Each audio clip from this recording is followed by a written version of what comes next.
Good evening, and welcome to Bring It to the Table on a Friday night. As usual, I pray that you've had a good week. And now we're at Friday and we headed into the weekend. And I'm quite sure you have plans for the weekend. But as you do plan, I pray that they're safe, masked up, and all is well. Get to the table with a glass of wine, water, apple juice, tea, maybe even a glass of milk, whichever your taste buds call for.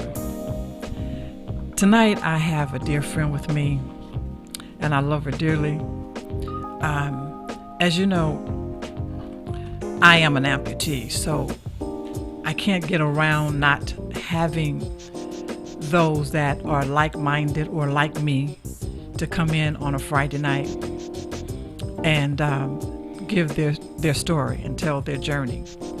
And tonight we're going to have someone that's going to tell her story, give her journey, and it's very interesting. But before we do that, let me give you the request line. It's area code 310-910-9676, extension 1. Again, that's 310-910-9676, extension 1. And I hope that tonight you have invited some friends to tune in on their podcast or either the YouTube to be able to listen. Because everyone may know someone or someone that has walked this journey or is walking this journey for the first time as being an amputee. And I said that because I had a phone call today from a friend that she has some family members that are going through it for the first time, and they're devastated. And it is something that you can be devastated about, especially if you're not knowing what it's all about, and it's your first time dealing with something that you've had a part of you all along and all your life. And when I say that, I mean you had your arm, your right arm, your left arm, your right foot, your left foot, your right leg, your left leg, are being a part of you, and now you don't have that. So yes, devastated because you don't know where you're going from there or what's going to happen. But I can truly say, don't be afraid. Take this journey because you're not alone. And you'll hear this story and her journey to let you know that you're not alone. Again, welcome to the table. I am going to not hesitate because we only have an hour and the hour goes by so fast. And just when things are getting real hot and heavy and interesting, that hour is up. So I am going to right now introduce to you a young lady first of all, she loves the Lord. She's God-fearing. Very, very, very intelligent, very smart. She's had one hell of a career, and now she has a journey. And not to prolong it any longer, let me introduce you to my friend, Miss Elvia. Hi, Elvia. Hi, Gloria. Good afternoon. Good evening. Yeah. I'd like to first take this opportunity to thank you for allowing me to come onto your show to inform your listening audience of my journey that was created just for me.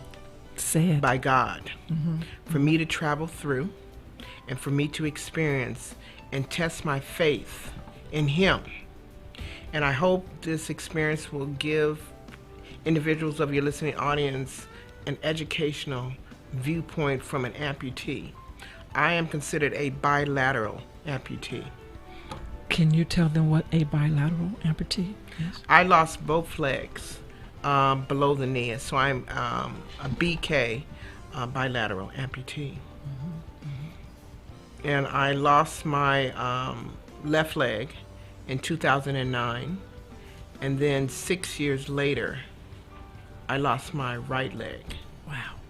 But it stems back all the way to 1991 when I was diagnosed at age 30 with type 2 diabetes. And knowing that diabetes ran in my family on my mother's side, my aunts and uncles, my mom's sisters and brothers had diabetes, but back in the day it used to be called, oh, they have sugar. And as I knew the mutation was part of my hereditary factor, but I never knew that I was knowledgeable about it, but I never thought or even dreamed of thinking that I would, be diagnosed with diabetes. I just learned as I traveled this journey that it's very important to eat correctly, watch your weight, also exercise. That's one of the crucial factors when you're a diabetic, to make sure that you keep your blood sugar level at a certain level, that it won't be ravishing into your system. What diabetes does, it destroys the nerves, it destroys the vessels in your body. It could affect your eyes, it could affect your heart, your kidney, your major organs, and your circulatory system. And when it came to my diabetes, it ravished my circulatory system. In 2009, I was running around the house preparing for a friend's, her children, her twins, were having a birthday party. And I'm running around the house to prepare for the party, and I stopped my toe on the coffee table. I knew immediately that it was broken. So I took a seat, rested it, and so I said, well, I waited a little while, and then I realized, well, let me try to put on the shoe. And I realized at that point, I couldn't put on the shoe. So I had my nephew to go ahead and take the gift to the party, and so I just stayed home and nursed it. So I elevated, I put ice on it, and I went to bed and I put it up on pillows. But in the morning, my foot was purple. It had severe edema. It was swollen. So I knew immediately that I needed to get to the hospital. So I went to the urgent care, and they informed me. They called in a podiatrist, they called in an orthopedic doctor, and they assessed, and they determined that it was imperative that I be admitted to the hospital for 3 days to do a procedure, a cut and drain. So I consented. So they had me in the hospital for 3 days. They did a probe where they realized that the bone was exposed, and so they gave me antibiotics, but they failed to do the procedure. Why was that? I'm not sure. All I know is that I did not undergo a procedure. They released me from the hospital with my bone exposed, which inadvertently turned to osteomyelitis, which is a bone infection. Okay. And they were supposed to send out a home care nurse the next day, which the home care nurse never came. 2 more days passed, and then I called to the doctor's office and said, the home care nurse hasn't showed up. She's supposed to change the bandages, which she never came. So they said they would send out another nurse. So when she came, she noticed that it was, pussy, it was draining, and so she said, Miss Garman, it's infected. And so she says, we need to, see about getting you back to the doctor. But what I did in the interim, I went to another doctor, Dr. Bill Rutherford, it was on Florence and Prairie, which he specialized in diabetic foot care to prevent limb loss. And so I went there. Let me ask you this question. Is there such thing as borderline diabetic?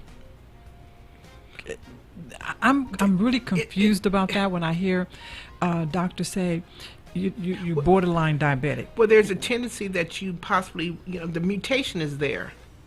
In the mutation, I mean that there's someone within your genetic line that had diabetes, and it could be your mom, your dad, uncle, aunt, or someone in your genetic line. So there's a tendency that if you don't watch your balanced meals and your nutritional balanced meals, or you're a little obese, your weight gain, or you're not basically doing the exercise, to keep your body certainly fit. You can be borderline, and you can control it by diet. Thank you, because that's something that I've always been confused about. When I hear you borderline diabetic, you borderline cancer. Wait a minute, how am I borderline? I'm really glad that you because there's explained a tendency, there's Okay. a marker, Mhm. there's a, Okay. a mutation within your genetic factor Okay. that you could come down with diabetes. It may not happen now, Good. but Later maybe on. down the line it Okay. possibly will be. And so I went there, and I trusted him. Mhm. And in essence, he treated it, and then it got to the point of where he cut the bottom of my foot open, because it started draining, and it got really real pronounced, really swollen. So he drained it, and I thought that was the procedure of a cut and drain. He would pack it, and he did all these things to manipulate and treat my foot. I would go every 3 days, Monday, Wednesday, and Friday. And so he would change the bandages. As time went on, I developed what they call a Charcot foot, where because of the bone exposure, the osteomyelitis, my bones became brittle. They became deformed, and my foot became Charcot foot, where it turned and was deformed. In that, did you ever have him? Did he ever say he would debride it? He debrided it to make sure that it would to bleed. The tissues. He would scrape the tissues and make sure that it was beefy red, and that you knew there was oxygen going into that limb is still functional. It's something that you would mention his name, because I went to him myself Okay. before I had the amputation. Correct. I went to him. He debrided. I went to several, but it just never healed. Mm-hmm. Even going through all of that, Correct. it just never healed. So I wind up going to UCLA Correct. into the hyperbaric chamber. Correct. I did as well. I went did. to hyperbaric. I did 37 treatments in that hyperbaric chamber. Mm-hmm. I did 3 months of Wow. treatment every Mhm. single day. Mm-hmm. It's So it's a lot. But going back on that is that,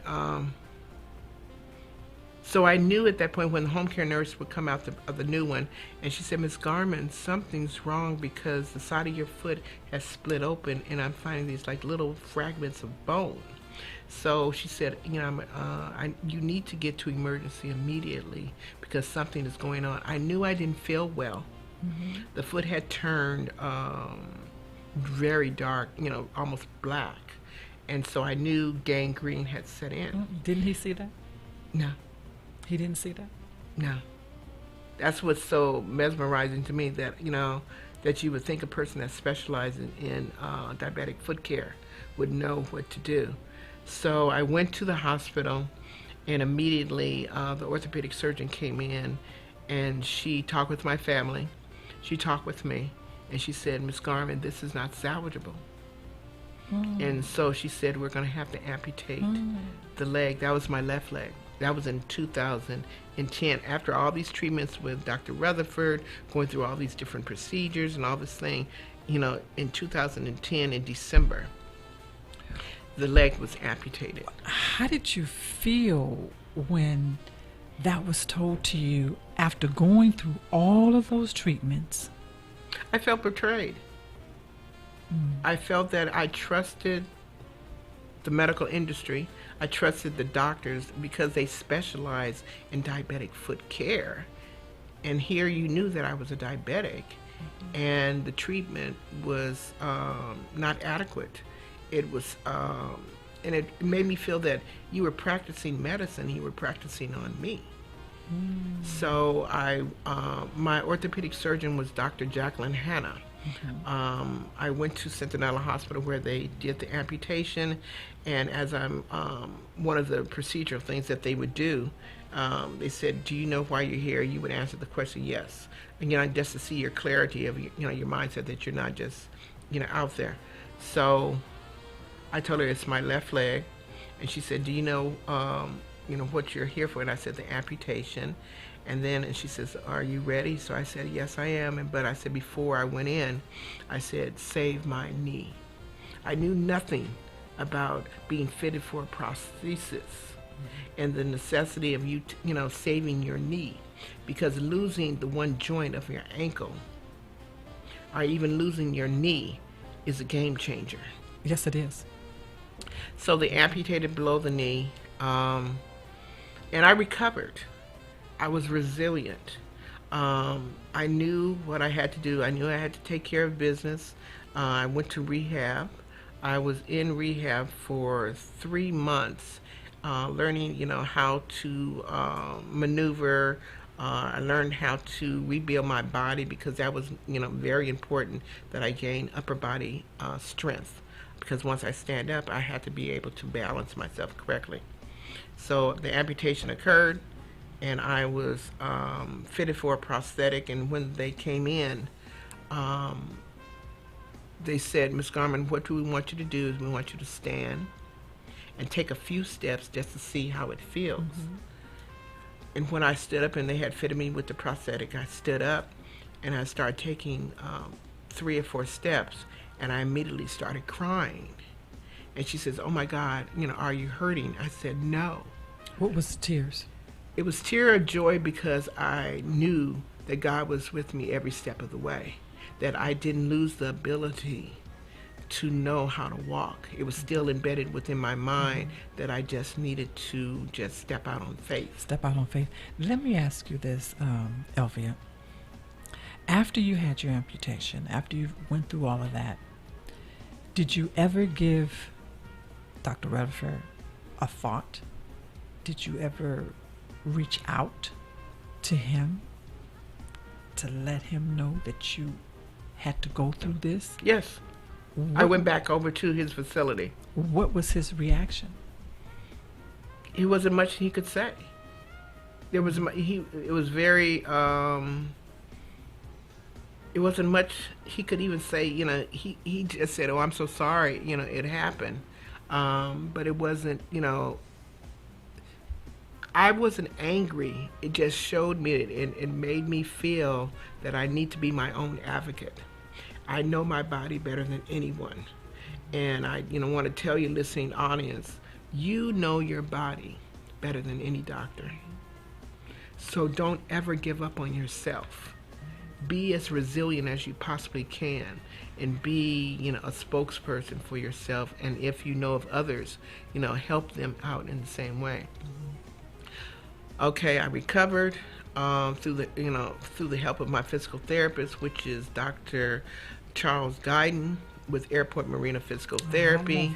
I love him. Yes, he's my doctor, but he is also my friend. Yes. And he helped me get back on the right path. I was still driving. I was still being, doing everything that I was doing before. Then 6 years later, I start feeling numbness and tingling in my right leg, where I would be woken up by, it's called rest pain. I would wake up and feel that I was not getting the proper circulation in my right lower leg. And so I would just wake up dangling on the side of the bed to get some blood flow. And then I was referred to a vascular surgeon. And I had 18 vascular surgeries on my right leg and it's called stenting, where they would go in and open up the vascular system and put a stent in. So I had 18 procedures. And it seemed like that it was getting progressively more, that I would have to constantly keep going in for these procedures. And then it got to the point of where I went and got a second opinion. I went out to UCLA. And to the chief of vascular surgery, which is Dr. Juan Jimenez. And they tried. I saw my leg deteriorating. I saw it breaking down. I saw open wounds. I saw my toes starting to turn black. And they tried They tried to open it back up, but it wasn't salvageable. They was trying to save it. Yes.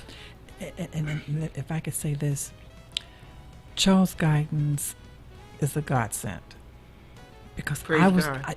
I was going to him before I had the amputation, Mm-hmm. and with his guidance Yes. and with him listening to the Holy Spirit, Correct. that was the reason I went to UCLA Correct. to go through the hyperbaric chamber. Mhm. Was because of his recommendation Yes, and what correct. he felt. He's a godsend. Correct. And I didn't even know you at the time. Mm-hmm. And I didn't know that you were going to Charles Guyton at the time. Yes. You know, and even to this day, he's still my physical therapist. He's still mine as well. And whenever they tell me, okay, you need to have some therapy, I say I have my own. Correct. Just give me the prescription, and just fax the prescription over to Charles Guyton, Correct. because that's where I'm going. Because I know, I trust him. Correct. Mm-hmm. And so once I saw that the leg was deteriorating and UCLA had tried to save it, I called. The home care nurse would come out and change the bandages. And so I said, Sherry, don't lie to me. Tell me the truth. Will this get better? And she honestly said, Miss Garman, no. And so I prayed on it. I prayed to my mother. And I called Dr. Jimenez and said, if you can guarantee another below-the-knee amputation, I want you to take the leg. Because I'm no longer living. I'm just existing. And so through the grace of God, I went, and it took 2 days I think it was 3 days for them to bring my body up to code. And what I mean is code, that I would be successfully going through surgery, because my body was septic. I was hours to a day before I would have died. When you asked her to be honest with Correct. you, Mm-hmm. to tell you the truth, Mm-hmm. as they say, truth will set you free, Most definitely. but you have to be able to accept The truth. the truth, and you have to be able to accept and be ready to be set free. Most definitely. So when she told you the truth, Mm-hmm. how did it hit you right then and there? That impact of her telling you it's not. I saw it. I knew it. I just needed validation that, I knew that, it was neurotic tissue. Mm-hmm. I knew it was dead. I could see it. And it was absolutely horrible. And I, said, I can't say that I'm not living. I'm existing. And I wanted to live, and I said, I will take my chances in learning how to walk again. And through all that, and going to rehab, and being fitted for the other prosthetic, and and having to do weightlifting, having to do upper body strength, because as a bilateral amputee, you're exerting more energy as you walk, because it takes more for you to move. And at my age, I will be 66 on the 29th of this month. Praise God.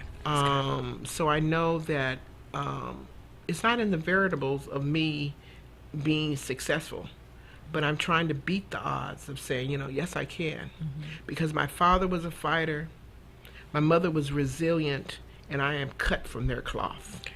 Mm-hmm. So I knew that I have the ability within myself to fight, mm-hmm. and I will succeed. But through the grace of God, I'm still with Charles Guyton. And when I'm beginning to start to walk and stand, climb stairs, I'm doing it. It's not the fast and the rapid that wins the race. It's the slow and the steady. So I've been sitting in the wheelchair for 3 years, and I'm beginning to walk and stand.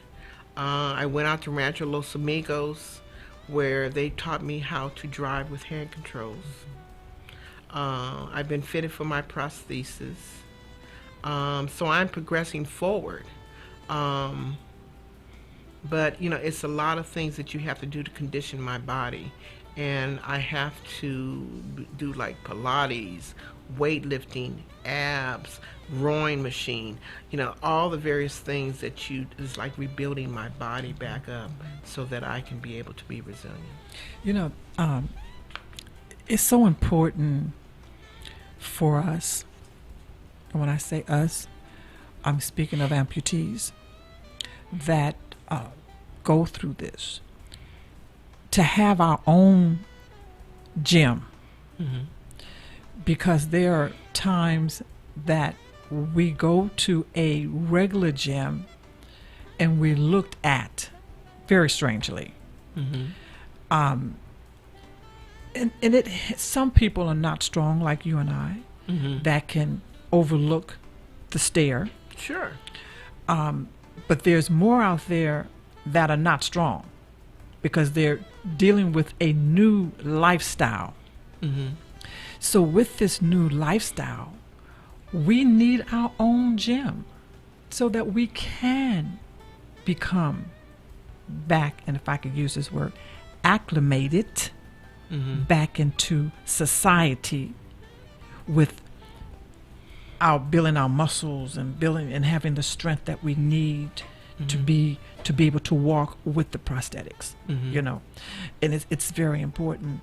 I can see that, saying that, amputees should have their own gym, but do you feel that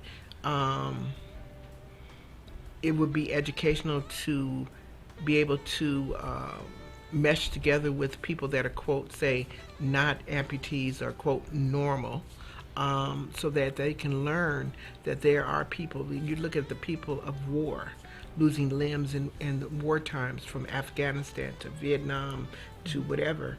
You can't be kept in a bubble. You have to be able to mesh with other people. Yes, it would be a gym where other people can come to, but they'll be coming to our gym. Okay. It's not that we're going to theirs. Okay. Going to theirs is because they have all of their limbs. You're coming to ours where we don't have all of our limbs. So therefore, you have to accept us. So you're saying that a lot of people don't accept people that are amputees in there's their a lot gyms? in the gym. When I say that, I'm meaning people look at us very strangely, and they turn from us, and because it's like, oh, what happened to you, or what happened to him, and so they're not comfortable. And I say that because I went to LA Fitness, and I was very uncomfortable in the stare, and even sitting down talking with a trainer. Because the trainer didn't know how to accept me as being an amputee. He didn't know how to work with me as being an amputee.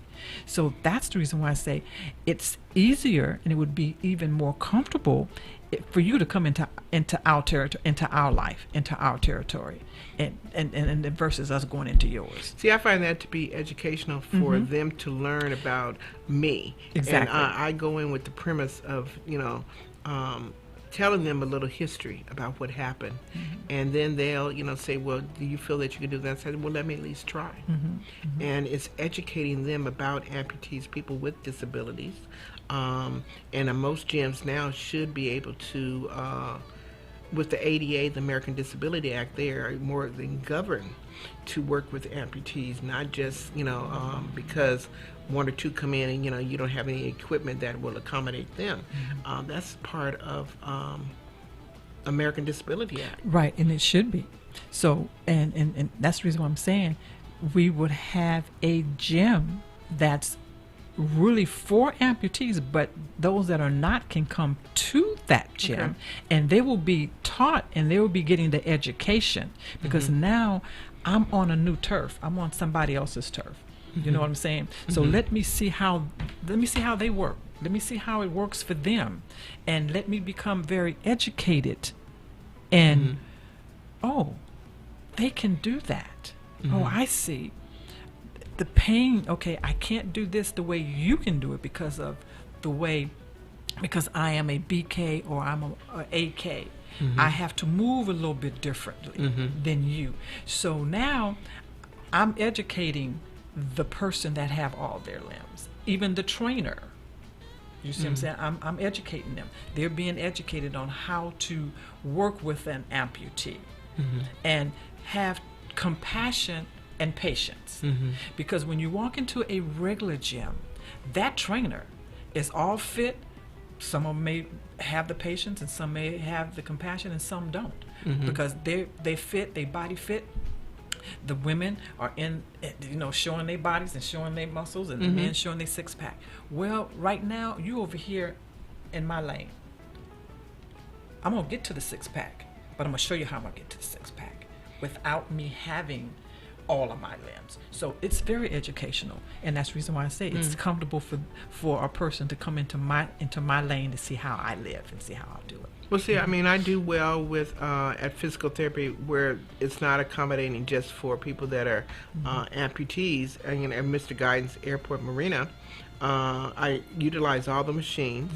I work with them well. I learn to accommodate, certain machines that are not, say, designed for people that are amputees. I've learned to adapt. Each person is different in how they accept themselves. I say this: losing my legs did not define me. Right. I am still who I am, and I explain to individuals that I am an amputee. I lost my legs because of misdiagnosis, osteomyelitis, or whatever the case may be. But I still am an Elvia Garman. Nothing has changed. Right. I just may not walk the same way as you. I may take a little bit longer to get there or to do certain things. I may have to walk with a walker. I'm not asking to run a race. I'm not asking to run a marathon. But I would like to do certain things that I used to do. And then I found out that I can. I was an avid bowler. I love to bowl. I'm not saying I won't be able to do that anymore, but I will get there. But I took care of my mom and my dad. Well, my mom died in 2007 prior to me losing my left leg. After I lost my left leg, after I lost my right leg, I took care of my dad from a wheelchair as an amputee. So you make the decision of how you want to handle things. I did what I had to do as a daughter because they did. I reciprocated and gave back for the years that they did for me. So I feel I'm well grounded. I know what I have to do. I'm going to persevere. I will, succeed because I made a promise to my father before he passed that I would stand, I would walk, and I would drive again. And so that's what my driving force right now is, to fulfill that promise.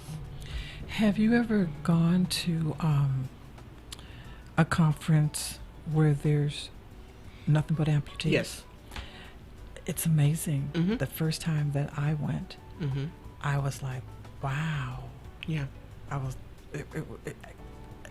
It was amazing to see all of these people, the children, the little kids that are running around with one leg and with their prosthetic and sitting in the wheelchairs. It was amazing. That's when I learned that we have a world of our own. Correct. Well, with the Paralympics, conferences, all over, they ski, they golf, they do the same things that everyone else is, quote, normal, but we're just doing it in a different fashion. Different fashion. And it leads me to this. I'm going to come back to you in a second, but it leads me to this right now is to talk about Jay Lynn All-American Amputee Foundation. This is what my foundation is all about. It's all about helping those out there with limb loss. They need help getting prostheses. Our foundation help them to do that because the insurance don't pay for everything. There's out-of-pocket costs to some, And we try to be there for those that have to reach that out-of-pocket cost. J-Lyn was established in 2006, and so we've been going strong since then. We try to encourage those that have lost limbs because everybody is not in the same place.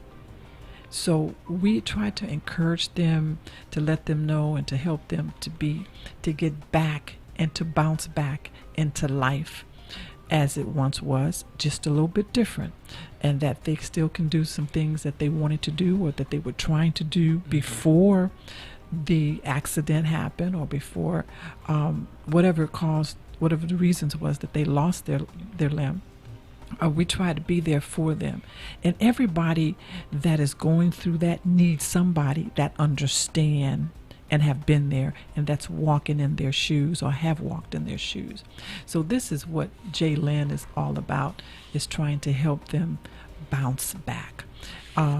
We have programs where we have self-management, communication, because it's needed. It's needed when we lose a limb. It's the communication and the self-management is very well needed. So J-Lyn tries to help them in that manner, as well as we also do before and after surgery. We go in pre and post consultation to try to help you when you getting ready to take a journey that you've never taken before. We try to help you through that journey to let you know what to kind of expect going in and what to expect coming out. So we stand there with you. We don't just leave you at the table and turn away. We're there when at the table in the beginning, and we're there at the table at the end. That's what J-Lyn is all about. We also have a 6-step program for children that have lost a limb. We try to teach them and show them how to share and how to live this new norm of a life without with dealing with losing a limb. So we have a 6-step program for children, as well as we have a 6-step program for adults. We need to go through that. We have to stand up and say, yes, I am an amputee, because we have to accept that within ourselves. So we have that, as well as a fitness, a health and educational fitness limb loss program to help. We have activities to show you how, as you were saying, bowl, because we can go bowling. There is a way. We have to move a little bit different. We have to set our legs a little bit different, but you know what? We can still make them points. We can still do it. Yeah, we can knock them balls, them pins down. Yeah. So we have not only clinics for we call it bowling clinic. We have a bowling clinic, we have tennis, and we have golf, because we can still do those things. So we don't just only show you the 6-step program or other things, but we also let you be able to have some activities in your life as well. And so there's a lot of things that we do there at J-Lyn. So if you know anyone that needs to have need to be a part of a foundation, send them to J-Lyn, All American Amputee Foundation. You can go to the website, and that is JLYNAAA Foundation.org. Reach out, go to the website, take a look at it, because there's quite a few other things that I haven't even mentioned that we do. But go ahead, take a look at it. Donate. The money, and like I said last week, the money is not for me. It's definitely not for me. It's to help and to maybe sponsor. You may want to sponsor a child. You may want to sponsor an adult, because we need your legs to help us. We need your arms to help us to be able to run, jump, be able to hug or hold that cup of coffee with a prosthetic arm. We need you. So feel, just have that compassion, just have that love to help someone, because you know what? I was once you. You can become me. You can become Elvia. So reach out, because who's to say that it can't happen to you? Correct. So who's to say it can't happen to one of your children or one of your grandkids or your niece or nephew? It can happen in a twinkling of an eye. So reach out, go to J. Lynn All-American Amputee Foundation website and push that donation button. Write and say, hey, yes, I will sponsor someone. Because as we said last week, prosthetics are very expensive. They're not $5. They're not $10. They're not $100. Even when it's out-of-pocket costs, sometimes ain't $5. It's not $10. But we try to help with the out-of-pocket costs because a lot of times, and most of the times, insurance look at things as being cosmetic surgery. You know, when you want to get that tummy tuck or that facelift, insurance ain't gonna pay for it all because they're gonna say that's cosmetic surgery. Right. So they look at it the same way as us being as an amputee that needs some things. So go to the website and check us out. And I want to send a shout out to, and I want to thank Moon for his donation, and I want to also thank my girl Gail Dietrich for her donation. I thank you so much for sponsoring and help sponsoring this podcast, because like I said, this that you do and become a sponsor, it's not for me. It's for me to be able to help those that call in. And I want to send a shout out to Alice. I want to thank Alice. She sent someone to my website that she knew someone that needed some help. And I want to thank you, Alice, because I believe I'm able to help that person. I'm going to meet with them on this Sunday coming and try to get them the help that they need to help their mother that just became an amputee at 90 years old. So like I said, it's by the twinkling of an eye. It can happen to any one of us. Thank you for listening to that. Now let's get back to Miss Elvia. Go ahead, Elvia. One of the key factors, if you're not knowledgeable about amputees, the various ways that you can become an amputee or things happen is congenital, which you were born without a limb, disease, cancer, or diabetes, and whatever other disease that may have happened that you've had to have your limb amputated. And then there's trauma, that you're from a motorcycle accident or something tragically happened that you've lost your limb. So there's various ways that you become an amputee. But I thank God for taking me through the barriers, the hurdles, the valleys, as well as the mountains I had to climb. If I not had the struggles, I would have never stumbled upon my inner strength. And I thank God for that, because He created this journey just for me, not comparing it with anyone else's.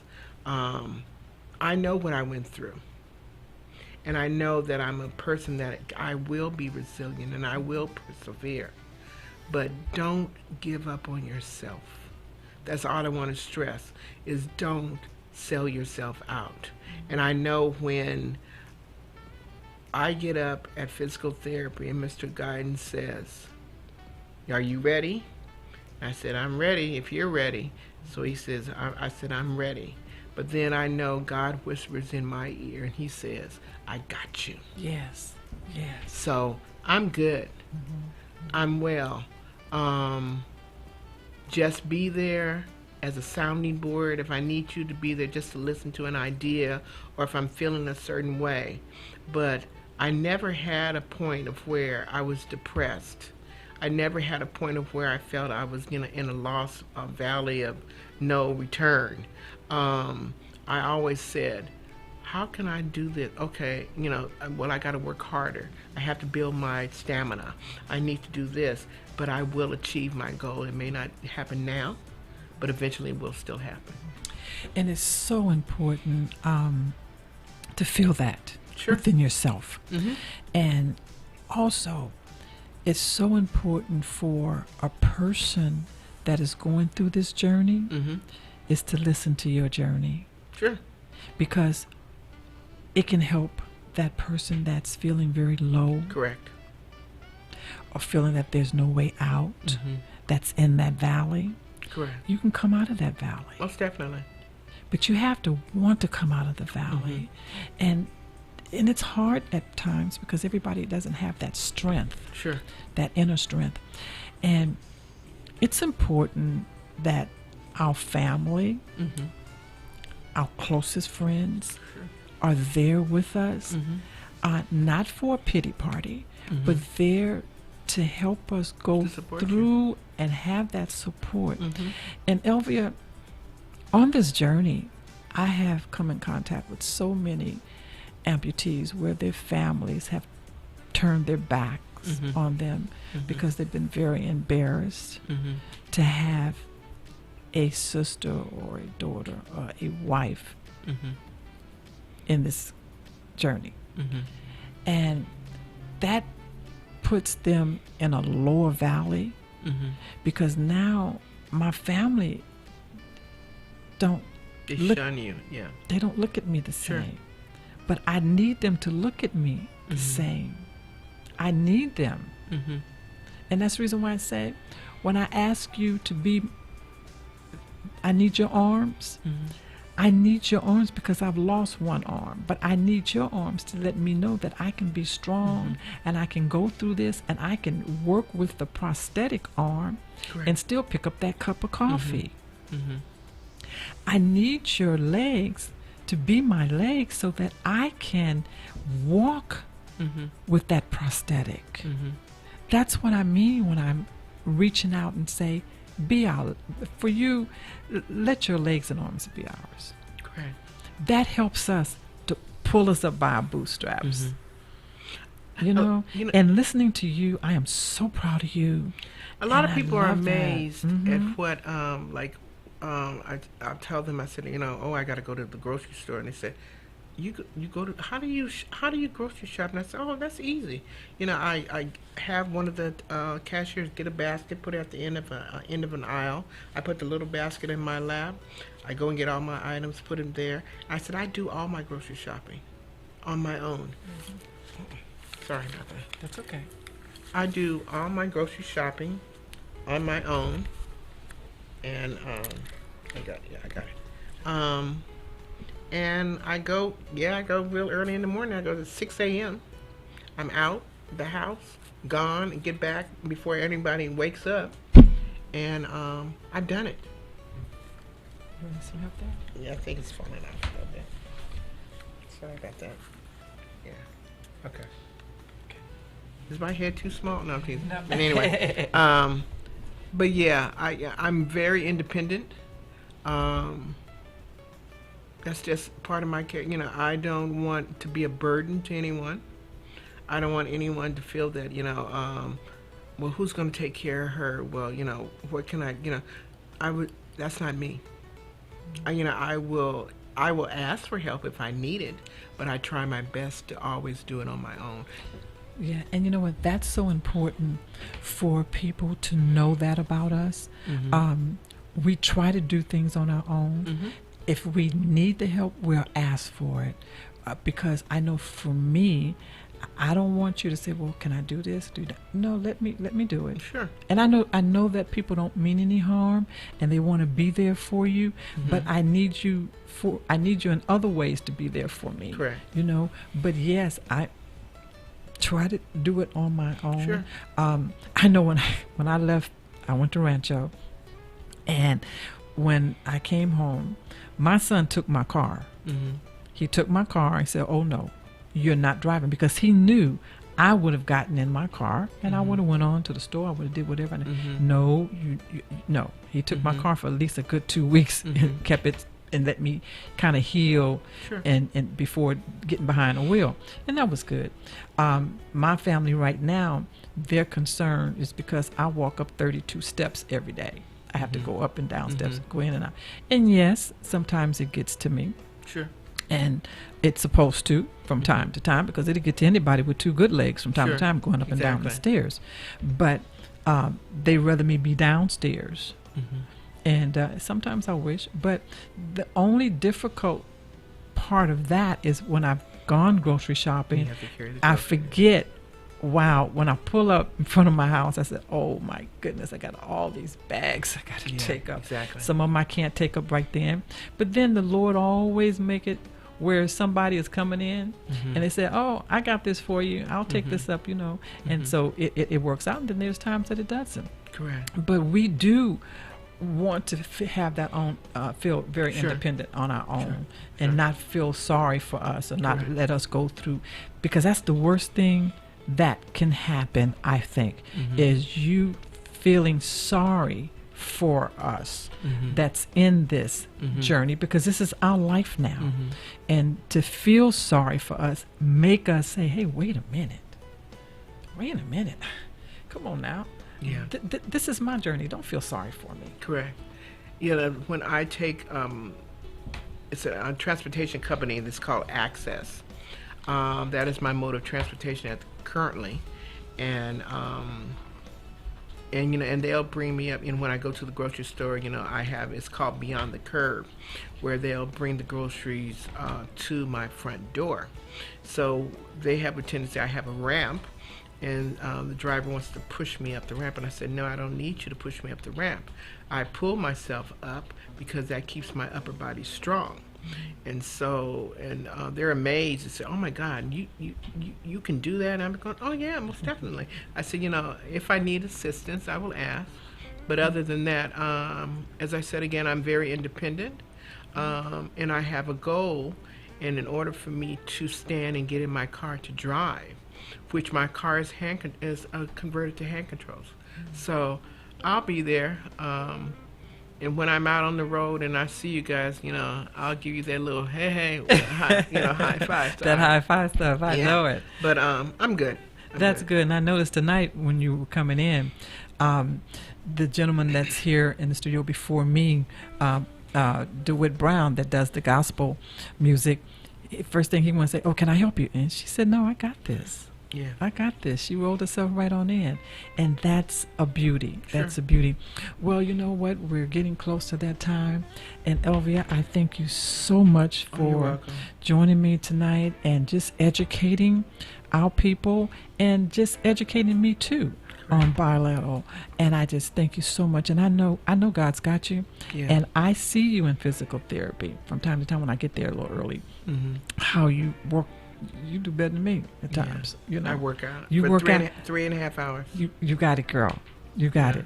And I remember you going through this, even taking care of your parents. Yes, I remember that. Yeah. And I just tip my hat off to you. Thank you. And I know it's all by the grace of God and Most because definitely. you are a child of God.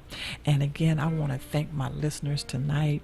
Again, Elvia, I can't thank you enough for coming on. You're welcome. And I know I'm going to see you next week. I see you on Tuesdays and Thursdays. As to therapy, most definitely. At therapy, we have the same physical therapist. We love Charles Guy. Yes. You know, he's helped many people. Again, he's a godsend. Yes, he is a godsend. Again, I want to thank my listeners tonight, and I'm quite sure that it's helped somebody and has educated some of you all to what we go through and what a bilateral, amputee goes through. And she's one person that has a lot of power and a lot of strength, and she's pushing forward. As I always say, on a Friday night, peace, one love.